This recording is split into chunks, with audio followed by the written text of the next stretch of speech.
అందరికీ నమస్కారం. కొత్తగా నేర్చుకునే వాళ్ళకి కానీ ఎవరికైనా సరే టైలరింగ్కి ఏమేమి టూల్స్ ఉంటాయి, అవి ఎలా ఉపయోగించుకోవాలో ఇప్పుడు మనం చూద్దాము. టేప్ అన్నది కామన్, ఎవరికైనా తెలుసు కదా, కొలతల కోసం ఉపయోగపడుతుందని. ఇది వచ్చేసి మనం వెనక నాడాలు కట్టుకుంటాం కదా డ్రెస్సులకి, అవి బాగా సన్నగా రావాలంటే ఇది యూజ్ అవుతుందండి. అలాగే కొంచెం లావు అయితే ఇలా సైకిల్ షాప్లో దొరికిద్ది సువ్వ, ఇలాంటిది ఒకటి ఉపయోగపడుతుంది. ఇది వచ్చేసి కాలర్ నెక్ కట్ చేసుకోవడానికండి. నేను రెడీమేడ్గా కొలతలు తీసుకొని కట్టింగ్ చేసి ఉంచుకున్నాను, దీనివల్ల ఈజీగా ఉంటుంది.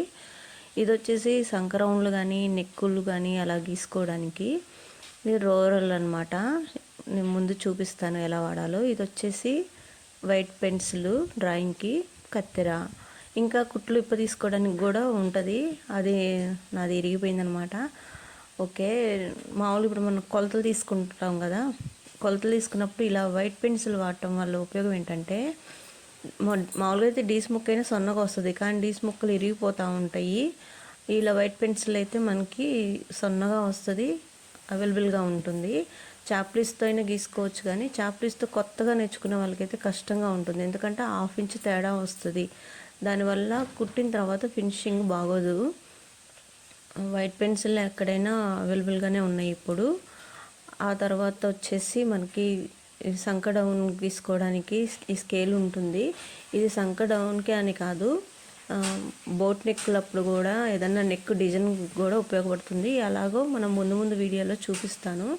ఇప్పుడు నేను సంక డ్రాయింగ్ గీస్తున్నాను కదా, చూడండి. నేను మామూలుగా అంగుళం తీసుకుంటా కదా, ఆ అంగుళం కరెక్ట్గా వచ్చేసింది. ఆ డ్రాయింగ్లోనే అంగుళం అన్నది కొలత తీసుకోకుండా వచ్చేసింది. సో కొత్తగా నేర్చుకునే వాళ్ళకి ఈజీగా ఉంటుందన్నమాట సంక రౌండ్ తీసుకోవటం. బోట్ నెక్ వైపు కూడా ఇలా బోట్ నెక్ ఇలా తీసుకోవచ్చు. మనం బాక్స్ కొట్టేసుకొని నెక్ వైపు ఏ విధంగా అయితే మనం డ్రాయింగ్ తీసుకుంటామో ఆ డ్రాయింగ్ తీసుకొని ఆ డ్రాయింగ్కి ఈ షేపు, ఈ స్కేల్తో ఇలా షేప్ ఇచ్చుకోవచ్చు. దీనివల్ల ఏంటంటే ఒకవైపు ఎక్కువ ఒకవైపు తక్కువ రాకుండా చక్కగా వస్తుంది. అదేవిధంగా కాలర్ ఉంది కదా, కాలర్ కూడా నేను కట్ చేసి ఉంచుకున్నాను కొలతలు తీసుకొని. అంటే కొంతమంది నెక్ లూజు 9, 11 అలా ఉంటుంది కదా, అది ఏ విధంగా తీసుకోవాలో నేను నెక్స్ట్ వీడియోలో చూపిస్తూ ఉంటాను. నా ఛానల్ని సబ్స్క్రైబ్ చేసి వీడియోస్ ఫాలో అవ్వండి, కొత్తగా నేర్చుకునే వాళ్ళకి ఉపయోగపడుతుంది. అలాగే కొత్త మోడల్స్ కూడా చూపిస్తూ ఉంటాను. ఇప్పుడు మనం డిజైన్ గీసుకుంటాము, ఖర్చు ఒకవైపే చూపిస్తాం కదా మనం, కానీ 4 వైపులు కూడా ఆ ఖర్చు రావాలంటే ఈ రోలర్ ఉపయోగపడుతుందండి. ఒక ఖర్చుగానే కాదు, నెక్ కూడా మనం సర్కిల్ గీసుకుంటాం కదా, ఆ సర్కిల్ మీద ఇట్లా ఒకసారి ఇలా అన్నామంటే కింద ఎన్ని మడతలు అయితే ఉంటాయో అన్ని మడతల మీద కూడా అచ్చు పడుతుంది. అప్పుడు ఏంటంటే సమానంగా కుట్లు వేసుకుంటానికి ఈజీగా ఉంటుంది, ఫినిషింగ్ నీట్గా ఉంటుంది. ఒకవైపు ఎక్కువ ఒకవైపు తక్కువ లేకుండా ఉంటుంది. ఆ తర్వాత మనం కింద 4 మడతల మీద అచ్చు పడుతుంది. అయితే ఎక్కువగా కాటన్ మీదే నీట్గా కనిపిస్తుంది. సిల్క్ పార్ట్ మీద కూడా ఐరన్ చేసుకున్న తర్వాత సిల్క్ పార్ట్ మీద కూడా ఇలా రఫ్ చేస్తే వస్తుంది. అప్పుడు ఎమ్మటి ఇలా చాప్లీస్తో గీత గీసుకుంటే మనం కుట్టుకునేటప్పుడు ఈజీగా ఉంటుందన్నమాట.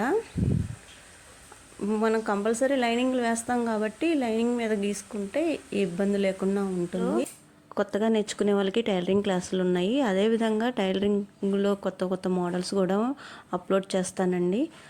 మన ఛానల్ని సబ్స్క్రైబ్ చేసి మీ ఫ్రెండ్స్కి కూడా షేర్ చేయండి. అలాగే వీడియో నచ్చినట్లయితే లైక్ చేసి కామెంట్ చేయండి, మీ అభిప్రాయాలను కూడా కామెంట్ చేయండి. ఇంకా ముందు మన ఛానల్లో కొత్త మోడల్స్ ఉంటాయి, టైలరింగ్ క్లాసులు కూడా వివరంగా ఎక్స్ప్లెయిన్ చేస్తాను. కొంచెం పండగల హడావుడి కదా, 1 by 1 కంపల్సరీ వీడియో అప్లోడ్ చేస్తాను. నా ఛానల్ సబ్స్క్రైబ్ చేసిన వాళ్ళకి ధన్యవాదాలండి. ఇంకా మీ ఫ్రెండ్స్ కూడా షేర్ చేస్తారని కోరుకుంటున్నాను.